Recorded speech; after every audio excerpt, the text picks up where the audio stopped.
नि खास प्रेसरमा केयरलेस गर्नु हुँदैन अब हामीले त थाहा हुँदैन आफ्नो कस्तो पातलो छ या बाक्लो छ भनेर if you are lucky if you are strong then you यार नबुझा ठाउँ खाएको पनि छैन है ए माथि देखाएको छैन के अचम्म मदिसे भनेर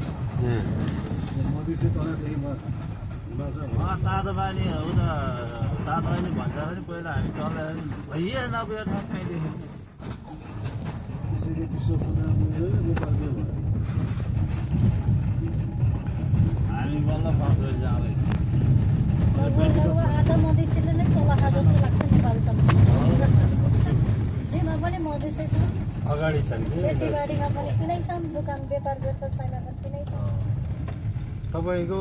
उनीहरूलाई लाज हिँड यताउति केही छैन होइन हामीलाई लाज मान्छौँ हामी उनीहरू 1 वर्ष अथवा 6 महिनामा घर जान्छन् त्यही त उनीहरू 8-10 लाख रुपियाँ कमाएर जान्छन्